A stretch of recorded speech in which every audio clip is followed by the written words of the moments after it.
تو میری نوجوانوں سے گزارش ہے کہ میری طرف 1 منٹ پوری توجہ فرمائیں۔ دنیا میں سب سے قیمتی چیز ہمارے پاس ایمان ہے۔ ایمان سے قیمتی چیز کوئی نہیں ہے۔ لوگ سمجھتے ہیں بادشاہ کامیاب ہو گئے، دولت والے کامیاب ہو گئے، شہرت والے کامیاب ہو گئے، لیکن قرآن کہتا ہے قد افلح المؤمنون، کامیاب ہو گئے ایمان والے۔ ایمان سے قیمتی چیز کوئی نہیں ہے۔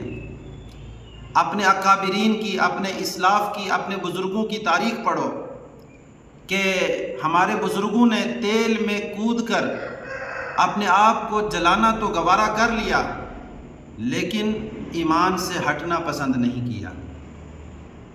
ہمارے اکابرین نے اپنی جان کو قربان کیا، اپنے مال کو قربان کیا، گھر بار کو لٹا دیا، ختم ہو گیا، لیکن ان کے اندر ایمانی غیرت ایسی تھی کہ انہوں نے اپنے ایمان کو نہیں چھوڑا۔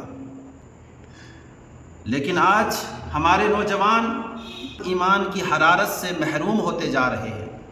ایمان کی ایک غیرت ہوتی تھی ایک مسلمان کے اندر، ایمان کی جو غیرت ہوتی تھی وہ غیرت ختم ہوتی چلی جا رہی ہے۔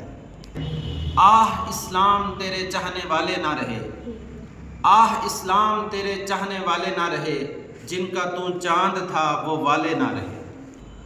اس کی وجہ یہ ہے کہ ہم نے دنیا کو ہی اپنے لیے کامیابی کا ذریعہ سمجھ لیا ہے۔ کسی نے دولت کو کامیابی کا ذریعہ سمجھا، کسی نے اعلیٰ عہدے کو کامیابی کا ذریعہ سمجھا، لیکن کامیاب وہ ہیں جن کے اندر ایمان ہے، جو ایمان والے ہیں وہی لوگ کامیاب ہیں۔ اس لیے آج کے نوجوانوں کو چاہیے کہ اپنے اندر ایمان کی حرارت پیدا کریں، ایمانی غیرت پیدا کریں۔